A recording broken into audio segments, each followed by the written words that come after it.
Boa tarde, meus queridos. Estamos aqui mais uma vez para estudarmos sobre química, né? Eu sou Isaac, juntamente com os meus colegas Franciele e Gilvanei, nós iremos estudar com vocês, levar até vocês o assunto ligações químicas. Eu, Gilvanei e Franciele, nós somos estudantes do curso de licenciatura em Biologia da Universidade Estadual de Santa Cruz e, a pedido da professora Julieta Rangel de Oliveira, vamos estudar com vocês sobre as ligações químicas, as ligações iônica, covalente, e as covalentes a gente vai ver se ela é polar ou apolar, e também vamos falar para vocês sobre a geometria molecular dessas ligações e como essas ligações elas reagem, né, às chamadas reações químicas. Bom, nós sabemos, gente, que na Terra existem vários elementos químicos, várias substâncias químicas, né? Gases e outros. Para que esses elementos químicos possam existir na natureza, eles precisam sofrer ligações.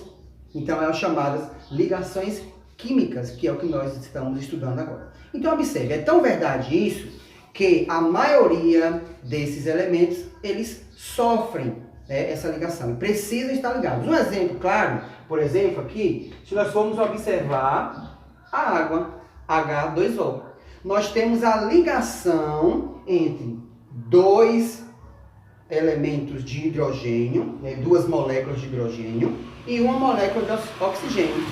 Vamos para a tabela periódica para vocês compreenderem melhor. Bom, nós estamos vendo aqui agora a tabela periódica. Por que a gente precisa ver a tabela periódica? Para compreender de que maneira esses elementos químicos, né, estão distribuídos aí, de qual é a família que eles fazem parte. Observe, essa parte amarela que vocês estão vendo aqui, né, nós temos os chamados elementos químicos que fazem parte dos metais.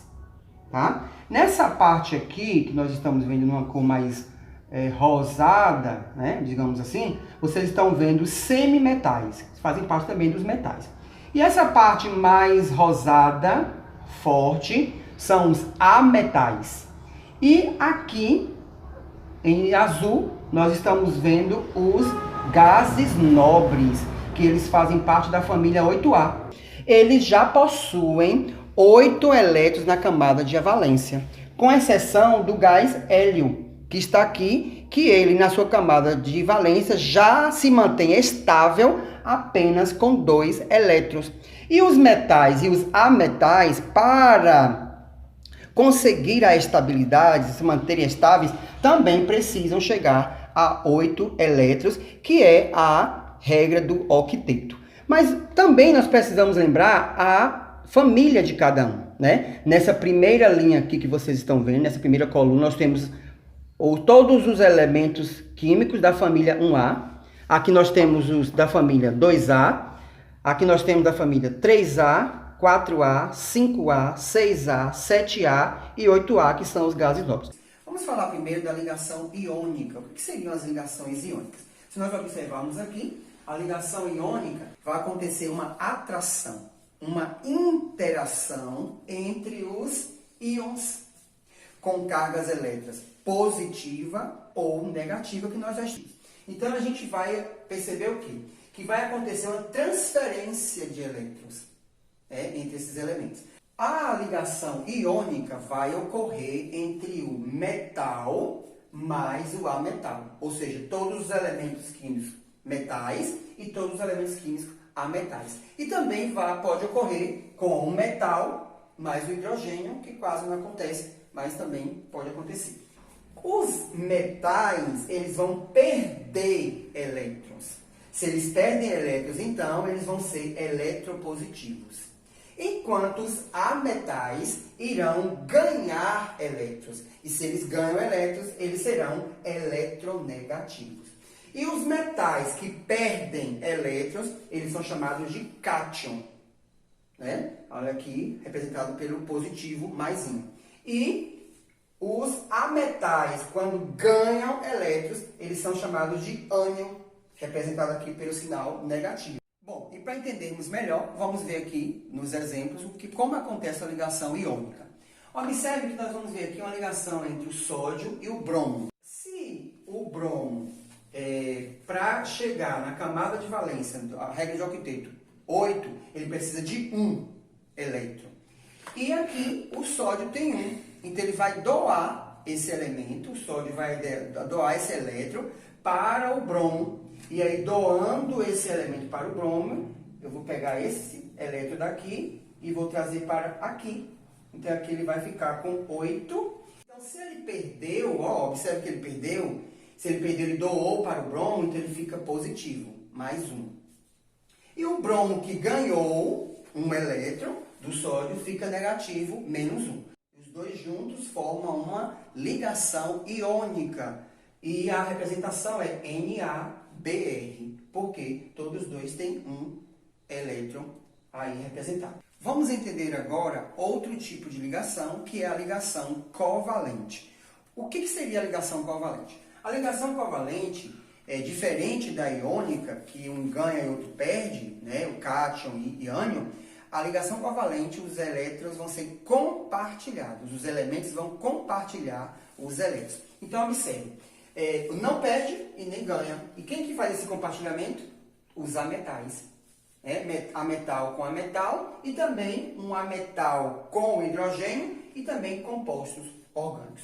Fazendo parte das famílias, os ametais 4A, 5A, 6A, 7A e o hidrogênio, como eu te falei para vocês.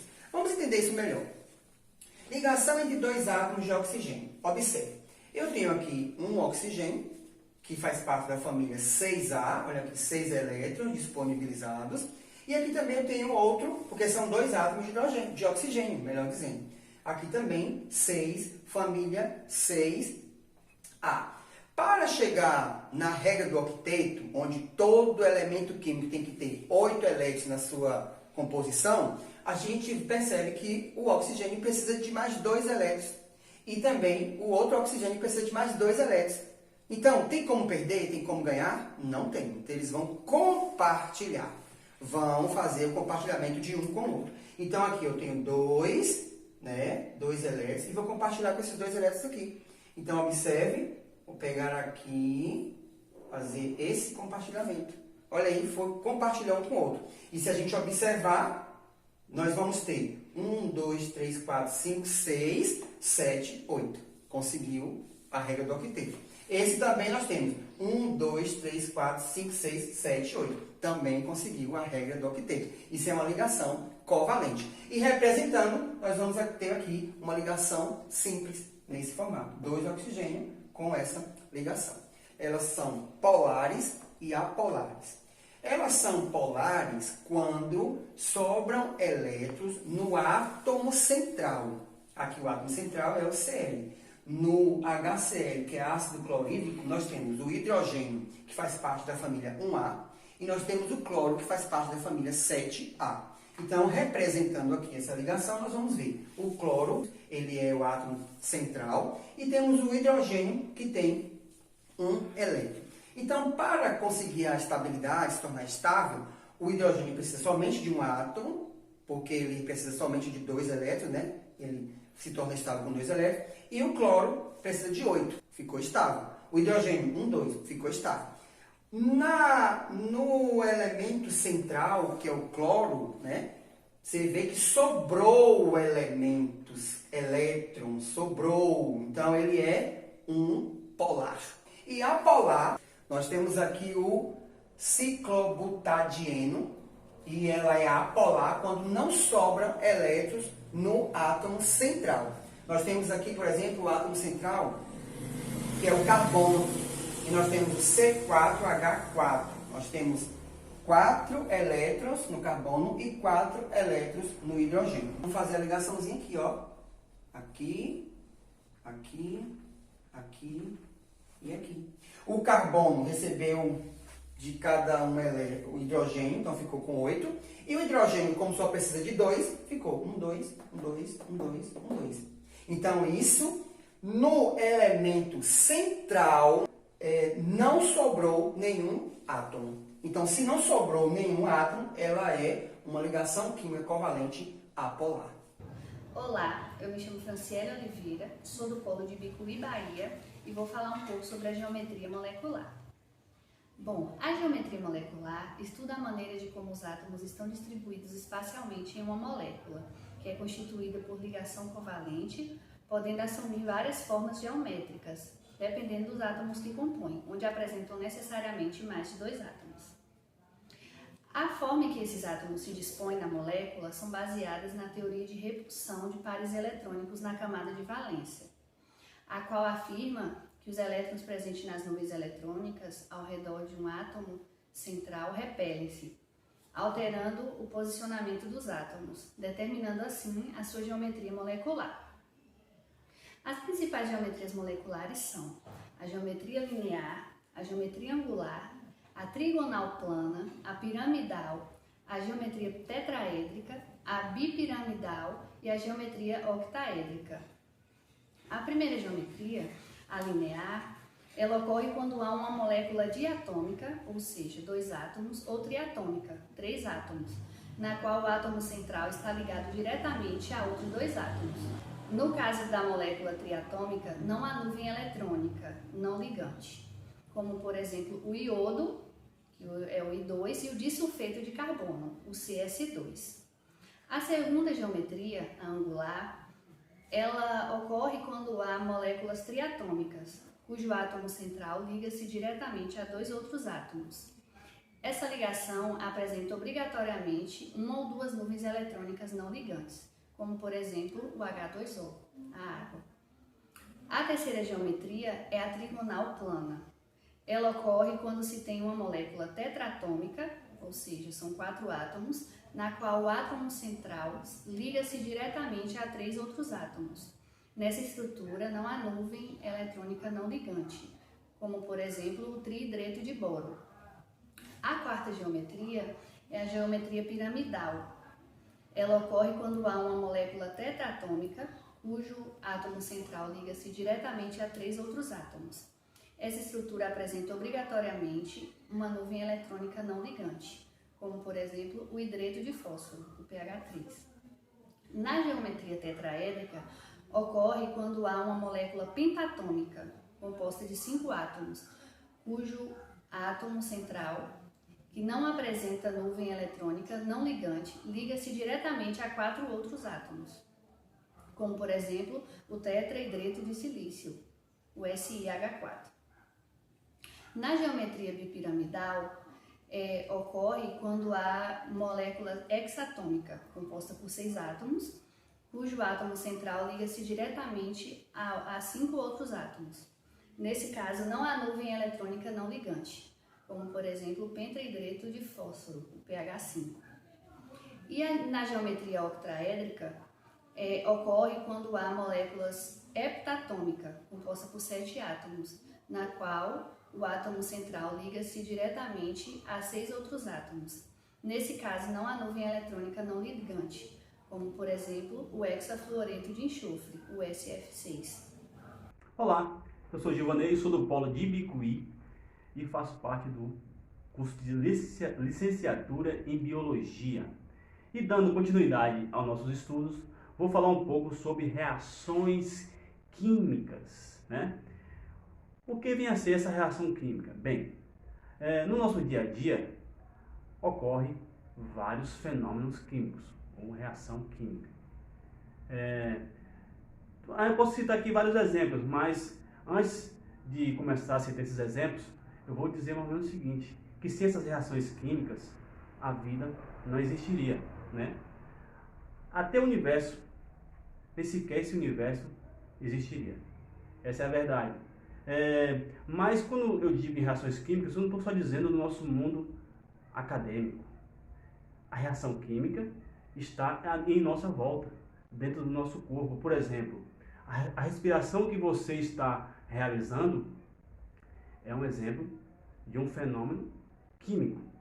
Eu posso dar vários exemplos. Por exemplo, uma fruta apodrecimento de uma fruta, também é um exemplo. O simples acender de uma chama de um fogão são exemplos de reações químicas.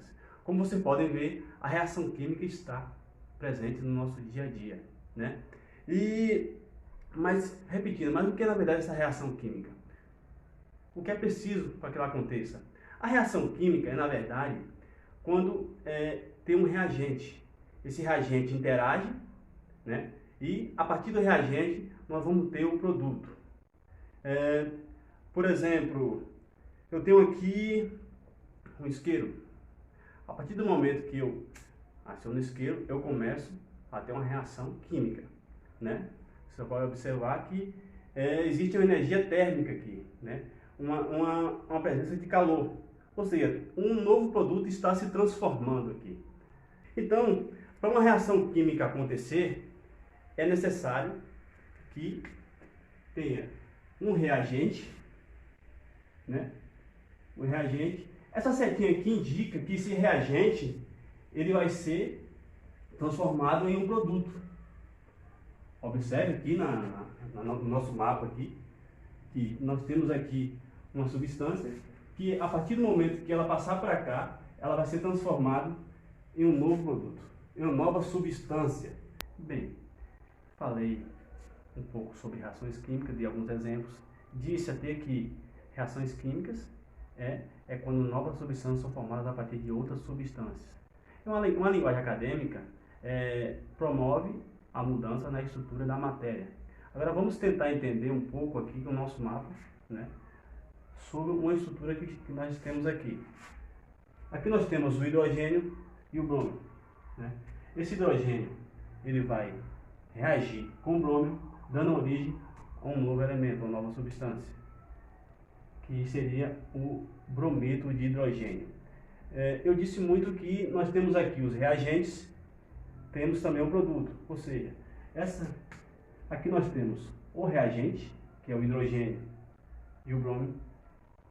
Temos a seta que indica que o reagente ele vai ser transformado numa nova substância. Em seguida, nós temos o produto, certo? Então, o reagente ele interage entre si, transformando-se em um novo produto. A soma dos reagentes deve ser igual à dos produtos, tanto quanto os elementos quanto a quantidade. Continua igual, tanto no reagente como no produto. Isso acontece por quê? Porque o átomo trocam de lugar, né, quebrando algumas ligações e fazendo novas, fazendo com que os reagentes se transformem em um novo produto, né? Lembrando também que essas reações químicas dependem muito das condições que ela é exercida. Por exemplo, temperatura. Quanto maior for a temperatura, mais acelerado vai ser esse processo. Com certeza, mais lento vai ser esse processo de reação química. Eu posso dar um exemplo. Por exemplo, se a gente cozinha um arroz e esse arroz nós fizemos assim por volta de meio-dia e para conservar a gente coloca na geladeira, né? Com certeza ele vai ser mais lento a sua reação química, ou seja, vai dar tempo suficiente para que de repente numa janta, um exemplo, a gente possa normalmente aproveitá-lo. Mas se esse mesmo arroz a gente colocar numa pia, né, sob lá temperaturas, pressões, com certeza vai ser mais acelerado esse processo. Então depende muito da condição que é exercida. Outra coisa, as substâncias químicas elas são classificadas, né? Por exemplo, quando nós temos uma substância com dois átomos ou mais com elementos diferentes, nós chamamos de substância composta. Quando nós temos com o mesmo elemento, nós temos uma substância simples. Nós temos um exemplo aqui, nós temos na mesma estrutura, nós temos o hidrogênio e o oxigênio. Aqui é composta. Aqui nós temos simples, você vê que está de forma separada, tá? O oxigênio e o hidrogênio. Tá? Então, gente, essa foi meus estudos aí sobre reações químicas. E para terminar, eu queria citar uma frase de Lavoisier, no qual que ele dizia que na natureza nada se cria, nada se perde, tudo se transforma.